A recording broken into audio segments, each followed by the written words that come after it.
Hey guys, welcome back to my channel. My name is Emma and in today's video I'm going to be sharing my journal collection with you.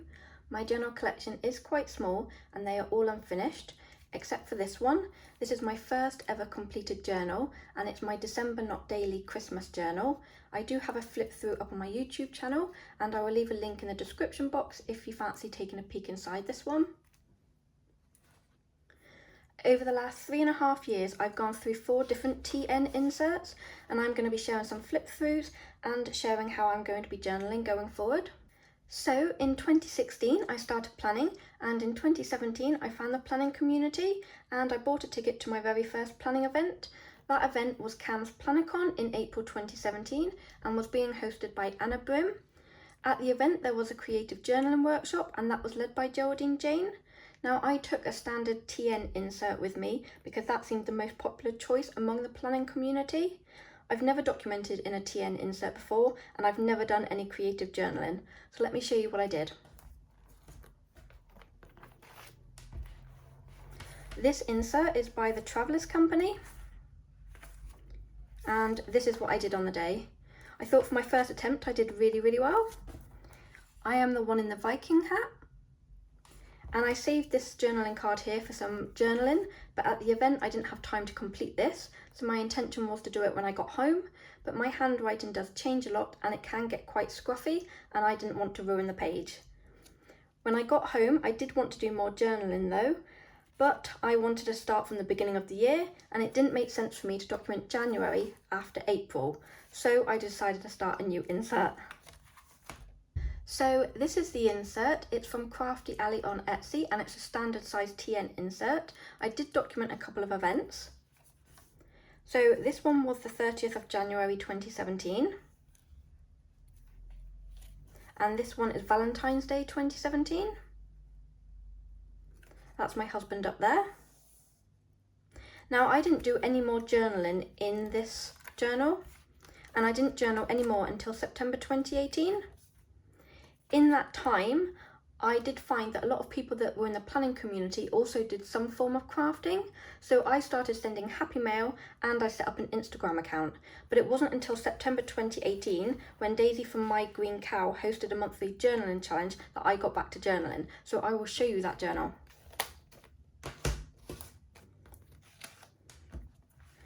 So this is a personal sized insert. Let me just zoom you in so you can see a little bit better.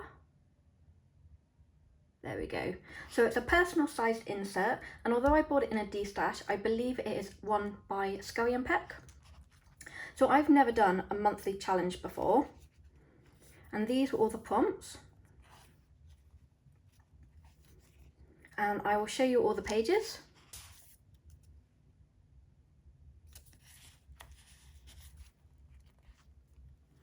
That's my husband, my cat Costa and my cat Starbuck.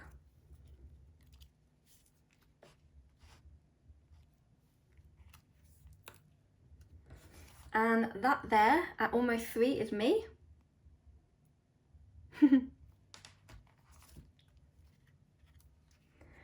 Now the spreads are quite simple, but because it was daily journaling, I couldn't do anything too complicated. I think I was already behind most of the time anyway.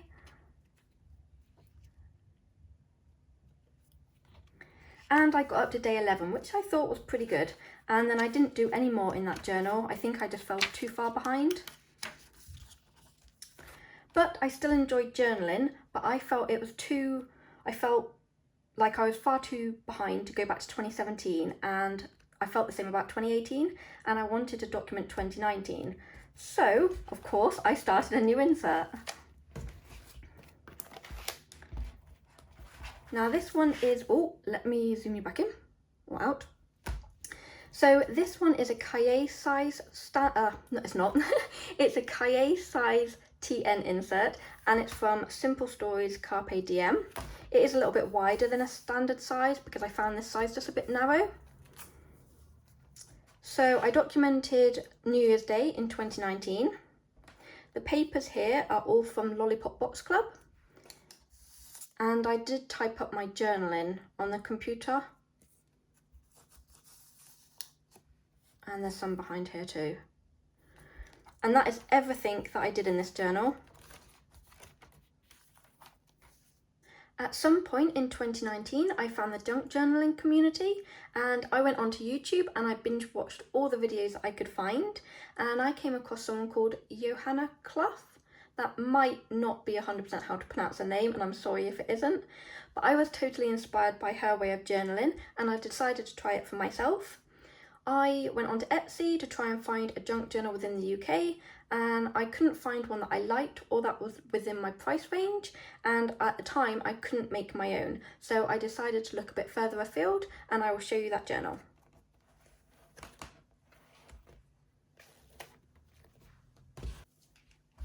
So this is the junk journal that I bought. It's from Gabriella of Penny and Rose Papery, and the minute I got it I instantly fell in love. It's a hardcover journal, it's 6x8 in size, there's stitching on the spine, there's embossing on the front cover, it's nice and shiny. There is a mix of vintage and modern papers, and inside there are envelopes and tuck spots and pockets, and I just absolutely love it. She did such a fantastic job with making this. But like with most things, when I get something new, I'm usually a bit scared to use them because I don't want to ruin them. So it did actually sit on the shelf for a little bit before I actually started using it, which clearly isn't the point of buying something, but that's what happened. So let me show you the spread that I eventually documented in here. Now I documented the event of actually getting the journal. So there's a note card that I tipped into the middle. And what I like about this spread that I've done is the fact that I've not started at the beginning of the journal. I've also used my tiny attacher and added some staples, which again is not something I would usually do in a creative journal. This was the gift wrap that the journal was wrapped in. I've done some journaling, and I have even added the customs card because it's the first time I've ever got customs. I usually make a habit of ordering from within the UK or from within the EU. I have done a couple of other spreads in here and I will give you a little look at those. So there's this one.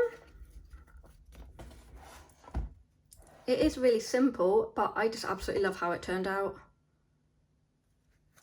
And even though this is at the beginning of the journal, it is actually an event from October 2019 rather than say January 2019. And let's see if I can find the other page. Here it is. Now this one isn't completely finished. I need to add some labels and maybe some stickers, but here's a little notebook. And I've already done my journal in there. I have done some other spreads in this journal, but I filmed them and they will be in upcoming process videos soon. After documenting receiving my journal, it was getting closer to Christmas, and Lisa from the Lollipop Box Club was going to be documenting her Christmas in a December Not Daily Christmas journal. And so I decided to journal along with her, and I only actually completed this in July 2020, so it took me about 7 months to finish it, and I'm so pleased that I continued with it because I absolutely love it. It's so chunky, and I love the embossing on the front cover, and I just love how it feels in my hand, which probably is really strange, but I'm just so pleased. And I've got my Christmas documented, and it's going to be amazing to look back on that in a few years' time and see what I got up to. So I'm really happy with this, but it is quite a small size. You can't really properly fit in 4x6 photos. You can't really fit in big pieces of ephemera, and in all honesty, it's just going to be too small to use as my all-time journal. And in all honesty, my Canon Selphy and me have a bit of a love-hate relationship, and yeah, I just can't be dealing with that. So going forward, I am actually going to be using this junk journal, and I think it's going to work really, really well for me. I love the fact that there is a mix of papers in here, just giving you a bit of a flip through, but it can hold 6x4 photos really easily because of the larger size. It will be able to fit bigger pieces of ephemera in, which I really, really like. And for me, it's really important to document my memories because I can't remember what happened 2 weeks ago, a month ago, or even when I went on holiday 2 years ago. So for me, having something like this to look through in the future is going to just be so enjoyable. Plus, I do enjoy the creative process and being able to play with pretty papers and beautiful washi tapes and nice pieces of ephemera. So I am really looking forward to playing in here and getting my memories documented. So I have absolutely loads to document because I've been saving ephemera and things from my life for such a long time. Let me show you what I've got.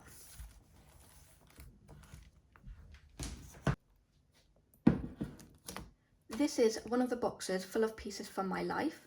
Let me just zoom you out a little bit. It's a little bit better. This is an IKEA Kugis box. It's one of their deeper ones. I think it was about £8.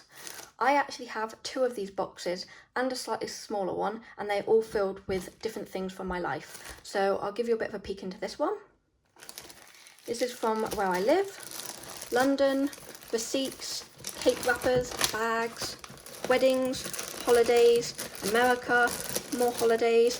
There is absolutely tons of stuff in this one, and I literally cannot wait to get this documented into my junk journal. That is my journaling story. I would love to know what journal you are currently using, so please let me know down in the comments below. If you have any questions regarding anything you've seen in this video, let me know and I will get back to you as soon as I can. Thank you so much for watching. I hope you've enjoyed it. It is a slightly different one from me. I will see you in the next one. Bye guys.